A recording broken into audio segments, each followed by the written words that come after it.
Easily, an argument can be created around the skill level of a pool player's game, and that is going to be based on a couple of factors such as where he's located, the amount of challenges he has around him, and of course how consistently he does the things that he does. In this video, once again, I'm going to be sharing with you some important tips that I've gathered from racks that I've run in the past. Hello everyone, my name is Apex Elenio, your aspiring professional pool player and pool instructor, and we are back on the table once again with another practice evening session. I was in fact playing with a player, his face is quite familiar here on the channel, Leron the Goose Harris, and this is just one of those racks where, it kind of got out of control a little bit. We were both missing shots here and there, everything wasn't going according to plan. But of course, there are very important tips that we can take from this particular rack here to propel our game to the next level here. So starting off there with the break, solid break there. We're actually playing 10 ball as you would have observed here. And I got a ball down. I believe I'm not sure what ball I got down. It would most likely be the 8 ball. I believe it was the 8 ball that went down into one of those pockets here. And as usual, usually the setup starts off with you getting a break and trying to plan your pattern. Now, of course, we have a lot of music in the background. It's an evening session. Everybody's out. Everybody's playing. We're having fun. But here is where, as I've always told you in many of my rack analysis videos, this is where you extrapolate a lot of your bad habits here. For example, here where I tried to pot the one, was a little bit too aggressive on that pot and completely missed the rack. Now I'm playing with an amateur level player. He's somewhere, I know he's above a C level, but he's somewhere in the middle of a B level player. I'm not sure what skill level criteria you guys use, but he's playing at a B level. And he's been playing the game for a little while. He's been around us for a little while. So he has some sort of understanding. But one of the things that he really struggles with as a pool player is consistency. He likes to play shots. A lot of the times, the players that are around my area, whenever they're playing against the likes of myself and any other top players, their go-to strategy is shoot, shoot, shoot. And you will find that a lot of the times when you go up against certain players, shooting ability is not enough. As by the title of the video, your shooting ability is never going to be enough, because there are going to be circumstances where you may end up seeing a shot. For example, here where there's possible safety options, but he chose to go for the bank. And again, I'm looking back at this and I'm not sure if that was a bank. I think maybe he was trying to play some sort of safety, because based on where the 3 ball is, had he made that bank, he would not have gotten any form of position here on the 3.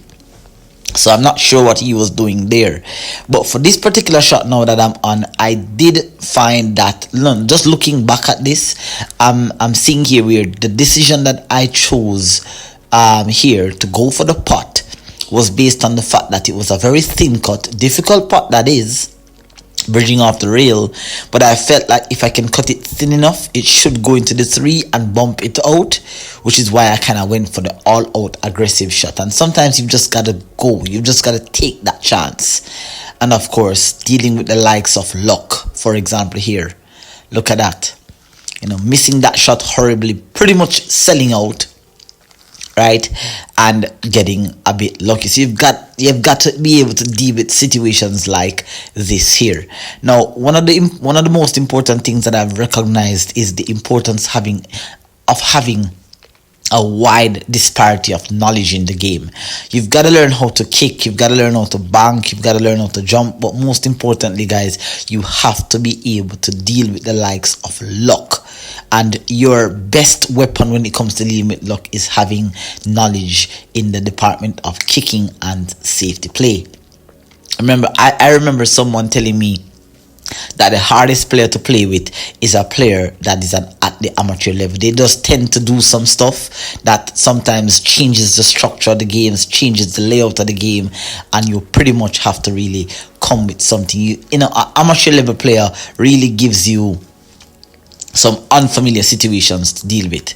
Now, Leron kicked at the 2 ball there, and I don't know, it's 10 balls, so he didn't call the shot, so that means it's my shot here. Now, look at what I did here, guys. I played with reverse outside spin, and I tried to bank the 3 ball down towards the short rail. Now, I have 2 objectives here. I want to carry that cue ball behind the 10, but at the same time, if it leaks like what it just did there, I would not have left him with anything too easy. So there again is where you see the defensive prowess coming out there in my game. Now, even though we're having fun and there's no really measure of value on the game, because we're not gambling, we're just having fun, this is the time where I get a chance to experiment, try things. Shots that I would go for, I would try to play a safe on it. Shots that I would play a safe on, I'll try to go for it. So in these type of practice, whenever you're practicing with someone, with the likes of someone who is challenging you, and there's no cost, there's no value on it, you want to try to experiment as best as you can there. Now, he tried to go for yet a thin cut shot there. Didn't really work out in his favor there, so to speak. And he has left me, I'm not sure, based on the camera angle here, doesn't seem as if he can go for the combo. The 4 ball is a little bit out of the pocket, as you can see here, so it's a really difficult shot. But once again, I think I actually went for the safe, but my body language alone let me know that I sold out the rack there. And as I said earlier in the introduction of this video, it is arguable that for certain level players, if you're playing with a certain skill level player, you're not going to get away with chances like this. You're not going to get so many chances on the table. But the important thing here, guys, is if you're presented with these opportunities, you've got to be able to take it here. Now, I'm not sure what happened here with Leron, but he missed that shot horribly. That was an easy combination in my opinion. I mean, anybody can miss a shot, but it was in fact a really horrible miss there on that shot. Not sure what went on in his mind there. But here again, another one of my downfalls. You see that thing where I like to spin the cue ball? I could have done, numerous amount of things here to get position onto the 4, but I really messed it up. I was trying to be a little bit too cute, spinning off 2 cushions, and then I kind of bump the 4 ball into an awkward position here. Now, I do have a pot. I have a very awkward back cut to the bottom right here, and I also potentially have a cut combination on the 9. Now, the 9 ball is not in the pocket, so I'm gonna have to hit the 9 ball really good in order to make the 9. But at my skill level, it is very doable. It is expected. You, the audience who are watching, is expecting that, okay, you messed up, but you can still get out. And this is something that plagues me.